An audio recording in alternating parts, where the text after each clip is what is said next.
A primeira lei de Newton explica o que acontece a um corpo quando nenhuma força age sobre ele. Ele permanece em repouso ou em um movimento em linha reta com velocidade constante. Isso nos permite definir um sistema de referência inercial. Também nos permite identificar a força como sendo aquilo que modifica o movimento.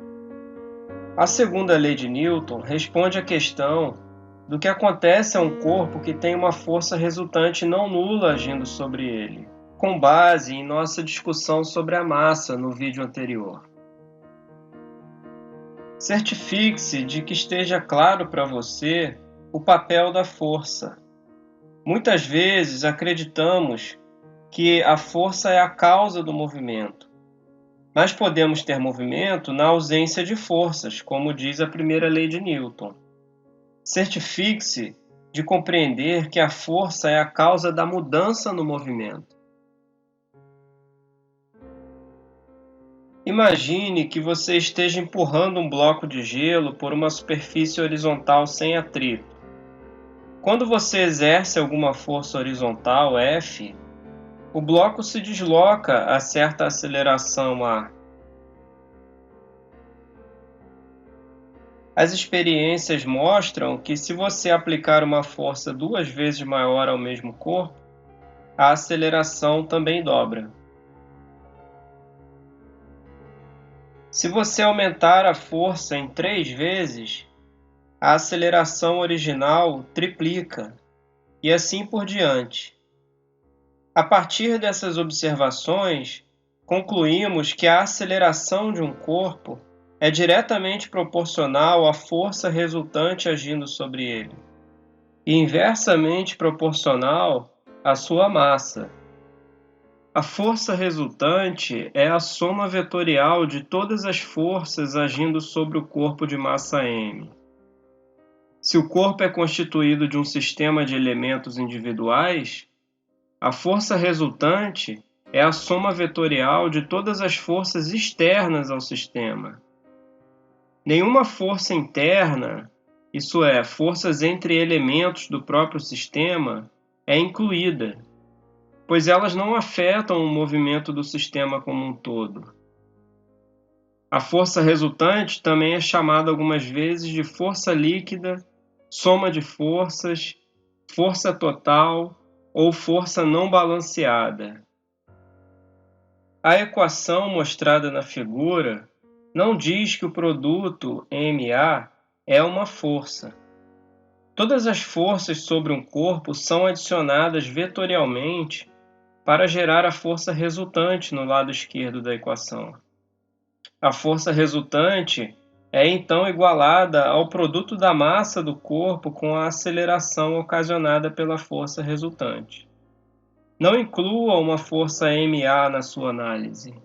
O protocolo para utilizar a segunda lei de Newton é adicionar vetorialmente todas as forças sobre o corpo e então encontrar a aceleração resultante. Não encontre acelerações individuais para cada força, então adicione as acelerações vetorialmente. A unidade SI de força é o Newton, que é definida como a força que, ao atuar sobre um corpo de 1 kg de massa, produz a aceleração de 1 metro por segundo ao quadrado. Vemos a partir dessa definição e da segunda lei de Newton que a unidade Newton pode ser expressa em termos das unidades fundamentais de massa, comprimento e de tempo. A terceira lei de Newton transmite a noção de que as forças são sempre interações entre dois corpos. Ela diz que se dois corpos interagem, a força que o corpo 1 exerce no corpo 2 é igual em módulo, mas oposta em sentido à força que o corpo 2 exerce sobre o corpo 1.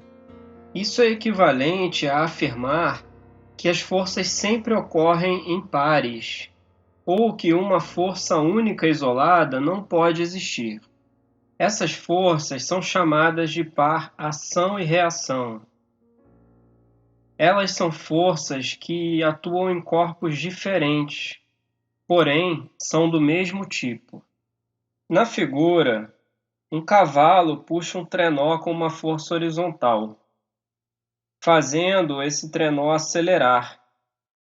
A terceira lei de Newton diz que o trenó exerce uma força de mesmo módulo e sentido oposto sobre o cavalo.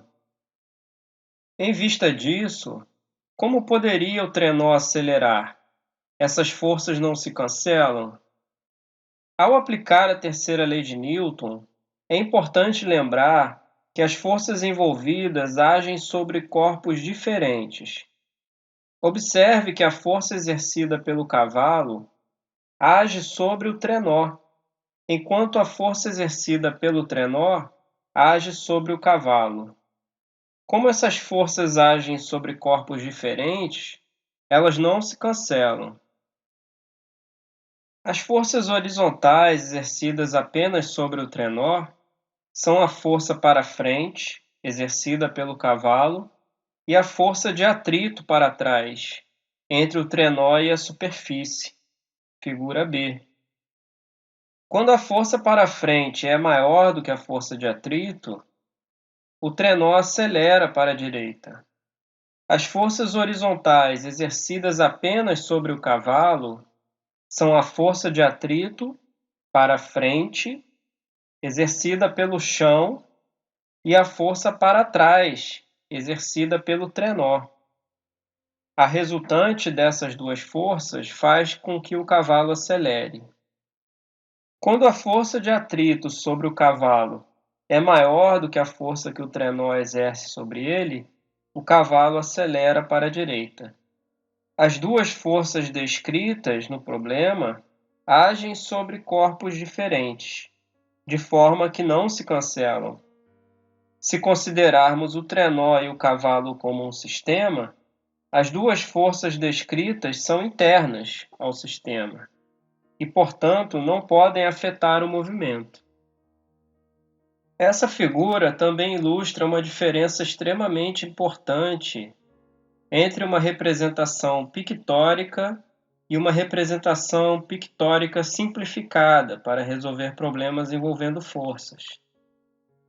A figura A mostra muitas forças na situação. Já a figura B e C, ao contrário, mostra apenas forças que atuam sobre um corpo. Esta é uma representação pictórica crítica chamada diagrama de corpo livre. Ao analisar uma partícula sobre a ação de uma força resultante, estamos interessados na força resultante sobre um corpo de massa m, que modelaremos como uma partícula. Assim, um diagrama de corpo livre nos ajuda a isolar apenas as forças sobre o corpo e eliminar as outras forças de nossa análise. Se você quiser, o diagrama de corpo livre pode ser ainda mais simplificado, ao representar o corpo, tal como o cavalo, nesse caso, como uma partícula, representado simplesmente por um ponto.